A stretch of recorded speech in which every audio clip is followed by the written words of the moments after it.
미국 금리 인상, 1,400원을 넘은 원달러 환율. 불안한 시장, 당신의 미국 주식 포트폴리오를 점검해보세요. 더밀크리치는 개인 맞춤형 포트폴리오 진단 서비스입니다. 진단 의뢰한 미국 주식 포트폴리오를 위험 대비 수익률을 장기적으로 극대화시키는 알파메트리카의 포트폴리오 배분과 비교 분석해드립니다. 지금 바로 더밀크에서 제공하는 최고 수준의 포트폴리오 진단 서비스를 경험하세요.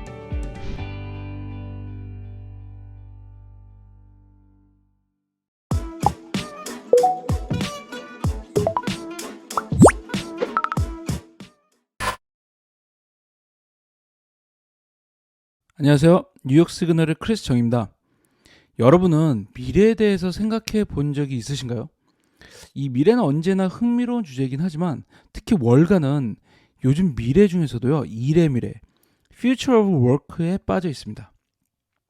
생각해보면 10년 전만 해도 재택근무가 이렇게 일상화가 될지, 줌과 같은 영상통화 미팅이 정말 지긋지긋해질 정도로 많을지, 이 클라우드를 통한 업무 협업이 가능이 될지 몰랐었죠. 그만큼 세상이 빠르게 변했고 10년 후 일의 미래가 어떻게 될지 벌써 월가는 흥분에 차 있습니다. 글로벌 투자은행 모건 스탠리는요, 일의 미래가 곧 엄청난 기회가 될 것이라고 확신하고 있죠. 일의 미래는 곧 시장의 기회다라고 보는 건데요. 투자은행다운 시각이죠. 일의 미래는 곧 기술의 미래예요. 모건 스탠리는 미래의 직업 환경이 크게 세 가지 카테고리로 나뉠 것으로 보고 있는데요. 그 첫 번째가 바로 팀 커뮤니케이션 및 협업 시스템입니다. 예전에는 회사 아니면 일터에서 사람들과 만나서 대면으로 커뮤니케이션을 하고 서류를 올리는 아날로그적인 방식이었다면 이제 사람들은 슬랙이나 줌과 같은 팀 커뮤니케이션 앱을 통해서 대화하고 일정을 나누고 협업을 하죠. 이 모건 스탠리는 이런 추세가 더 강화될 것으로 보고 있습니다. 두 번째는 컨텐트 매니지먼트예요. 이미 많은 회사들이 클라우드 스토리지 서비스를 사용하죠. 이 몇 년 전만 해도 모두 자신의 컴퓨터 하드드라이브에 자료를 저장을 했는데요.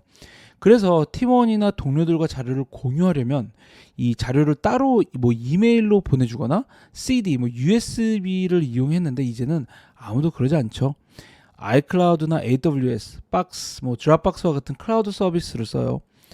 속도도 빠르고 팀원끼리 자유로운 공유와 액세스 권한도 지정할 수 있어서 아주 편하죠. 심지어 요즘에는 결제 사인도 전자로 하는 추세입니다. 마지막으로 세 번째는 이 워크플로우 자동화 시스템입니다. 자동화는 이제 거스를 수 없는 대세가 됐죠. 컴퓨터가 똑똑해지고 AI가 자동차도 혼자 모는 시대인데 이제 웬만한 작업도 자동화가 돼 있는 상황입니다. 대표적으로 SAP와 같은 시스템이 있고요. 세일즈포스의 CRM 시스템, 서비스나우나 이런 기업들이 모두 고객을 위한 워크플로우 자동화에 최적화된 플랫폼을 제공을 하죠. 모건 스탠리는 팀 커뮤니케이션과 협업, 그리고 컨텐츠 관리, 마지막으로 이 워크플로우 자동화 시장이 향후 5년 동안 시장이 무려 2배로 증가해서 2021년 920억 달러에서요. 2026년에는 1790억 달러로 연평균 14%에 달하는 아주 빠른 성장세를 기록할 것이라 자신했습니다. 이 물고기가 많은 호수에는 낚시꾼들이 몰려들기 마련이죠. 이 거대한 시장의 기회에 경쟁은 더 치열해지고 경쟁자가 많은 만큼 시장은 혼잡합니다. 모건 스탠리는요, 벤더들이 더 폭넓어진 기회를 잡고 이 IT 기업으로서의 지위를 놓고 서로 싸우면서 이 경쟁 라인 자체가 무너지고 있다라고 평가를 했어요. 일의 추세가 대면에서 원격 그리고 하이브리드 작업으로 전환되면서 아날로그에서 또 디지털화되고요. 자동화로 변하면서 더 많은 자금이 시장에 몰려들고 그만큼 새로운 공급 업체들도 등장을 하고 있죠. 이런 기업들은요, 지난 몇 년 동안 1억 달러가 넘는 규모를 스스로 다 달성을 했습니다. 이 문제는 경쟁이 심해지면서 과연 이런 서비스 플랫폼들이 다른 기업의 제품과 차별화를 만들 수 있느냐에 승자와 패자가 나뉘게 되는데요. 결국 이 워크플레이스 콜래보레이션 매니지먼트 시장을 파고들면 핵심 논쟁을 경쟁적인 차별화에 관한 것이 되죠. 이 기업들은 기술 아키텍처, 면은 혁신적인 제품 및 기능, UI, 그리고 엔터프라이즈 보안과 관리, 거버넌스 기능을 통해서 서비스를 차별화시킵니다. 중요한 것은요, 기업들이 이런 차별화를 입증해서 서비스를 구매한 기업들의 투자 대비 수익을 확실히 보여줘야 한다는 점이죠. 그리고 이런 경쟁이 심화될수록 경쟁 라인을 넘어서 조금이라도 더 나은 기회를 잡기 위해서 할 수 있는 방법은 두 가지가 있는데요. 스스로 혁신하거나 혹은 혁신적인 기업을 인수합병해서 성장을 만들어가는 기업이 되는 거죠. 실제로 소프트웨어 업체는 최근 상당한 수준의 지각 변동을 겪고 있어요. M&A가 늘어나고 혁신이 증가하고 있는 거죠. 가장 대표적인 인수합병을 꼽자면 2020년 12월에 세일즈포스와 슬랙의 인수합병을 들 수 있겠죠. 세일즈포스가 채널 기반의 협업 매니징 플랫폼인 슬랙을 무려 277억 달러에 인수를 했어요. 당시 소프트웨어 사상 최대 수준의 인수였죠. 이뿐만이 아닙니다. 2020년 11월 어도비는 워크 매니지먼트 플랫폼인 워크프론트를 15억 달러에 인수하죠. 이 오픈 텍스트는 클라우드 백업 소프트웨어인 카보나잇을 14억 달러에 인수합니다. 드랍박스는 2019년 전자서명 회사인 헬로사인과 2021년 서류 공유 플랫폼인 닥센드를 인수를 하죠. 이 박스 역시 전자서명 제공업체인 사인 리퀘스트를 2021년 5,500만 달러에 인수하는 등 이 소프트웨어 시장은요, 먹고 먹히는 치열한 먹이사슬의 한복판에 있었습니다. 이 모건 스탠리는 이런 추세가 한동안 계속될 것으로 전망하고 있어요. 글로벌 경기 침체의 인플레이션, 전쟁 등 거시적인 문제가 기업들을 옥죄면서 이 가치가 떨어진 기업들을 공격적으로 인수해서 경쟁 우위를 가지고 간다는 거죠. 일의 미래와 관련된 이슈는 다른 기업들에게도 주요 관심사예요. 이 모건 스탠리가 공개한 알파와이즈의 2022년 2분기 최고 투자 책임자들을 상대로 한 설문조사에 따르면요, 이 비즈니스 관련 부문의 그 소프트웨어 지출 순위 탑 3를 묻는 질문에서 기업의 워크플로우 자동화가 18%, 클라우드와 비디오 컨퍼런스에 각각 8%씩, 그리고 협업 소프트웨어 3%가 가장 중요한 부분이다라고 응답을 했습니다. 모건 스탠리는요, 이 세 가지 캐러고리에서 교차하는 기업을 주목을 했어요. 이 코로나 팬데믹 이후에 점점 더 분산되는 작업 환경에서 이 팀 커뮤니케이션스와 컨텐츠 관리, 그리고 워크플로우 자동화를 모두 제공하는 기업이죠. 이 기업에는 대표적으로 마이크로소프트와 구글 워크스페이스, IBM, 오라클 같은 기업들이 대표적으로 있습니다. 그런데 모건 스탠리는 이번에 박스에 주목을 했어요.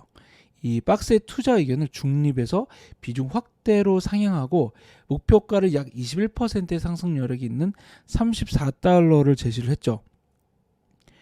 모건 스탠리는 박스가 일의 미래에서 아주 중요한 역할을 하게 될 것으로 전망을 했는데요.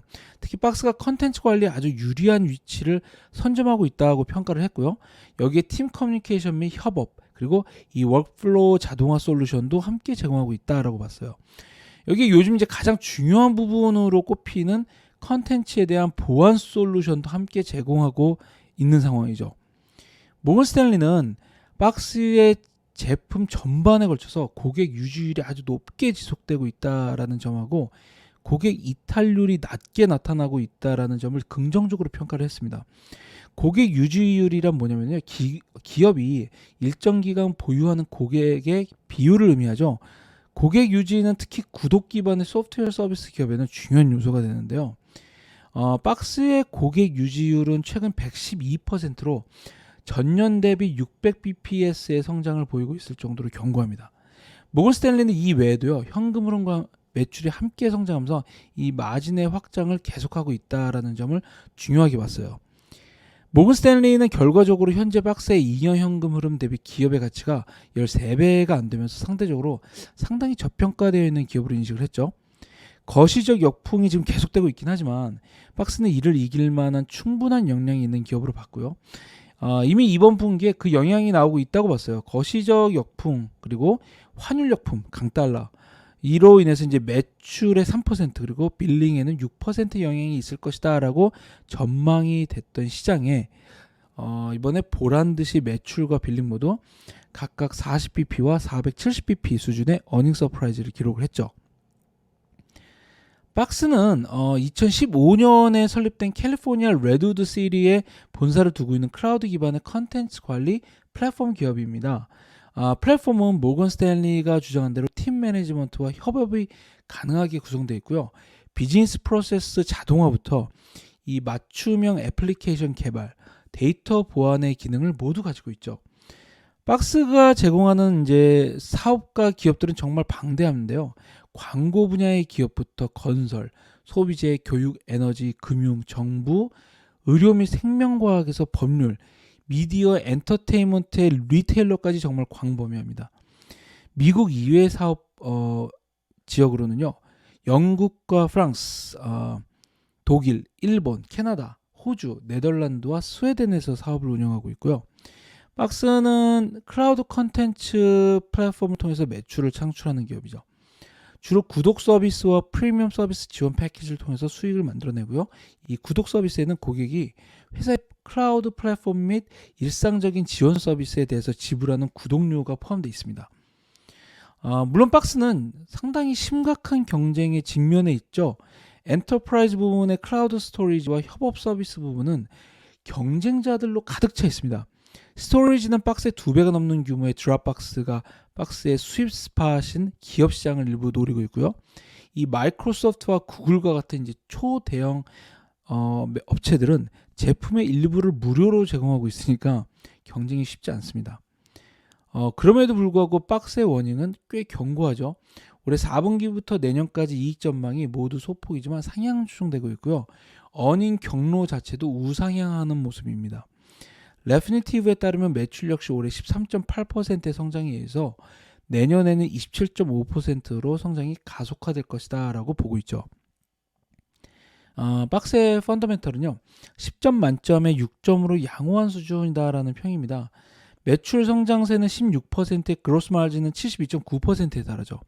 다만 이 순이익률은 마이너스 4.1%로 아직 순이익을 많이 내는 기업으로 보기는 어렵죠. 특히 자본 대비 부채가 80.7%로 상당히 높아서 금리 인상에 취약한 기업이기도 합니다. 반면 밸류에이션은요. 모건 스탠리의 분석대로 상당히 저평가되어 있다는 분석이죠. 특히 미래이익에 대한 기대가 지금 높은 만큼 선행주가 수익률은 20.9배로 5년 평균인 46.5배를 크게 밑돌고 있는 상황입니다. 물론 S&P 500 평균이 16.8배에 비교하면 이제 높지만 동종업계인 소프트웨어의 평균 배수인 28배와 비교하면 같은 산업에서도 저평가되어 있다고 볼 수 있습니다. 기술이 진보하는 만큼 일의 미래도 변하고 있죠. 일의 미래는 곧 우리의 미래이기도 한데요. 팬데믹은 기술의 진보만큼 우리의 생활과 일의 진화도 이끌고 있습니다. 여러분은 어떤 일의 미래를 보고 계신가요? 혁신, 이노베이션의 뜻 아시나요? 안을 뜻하는 인, 새롭다의 노바가 결합한 것, 안에서부터 시작해 새로워진다는 의미, 즉 내가 먼저 변해야 한다는 뜻이죠. 세상을 읽는 눈을 키워주는 실리콘밸리 미디어 더밀크, 매일 아침 미국 현지에서 전해주는 신선한 경제 테크 뉴스, 보이지 않는 매일 습관을 만들어 보세요. 미디어는 더 이상 속도가 아닙니다. 정확성, 인사이트가 깃든 진짜 미디어 더밀크, 내가 달라져야 진짜 변한 다른 세상이 보입니다. 더밀크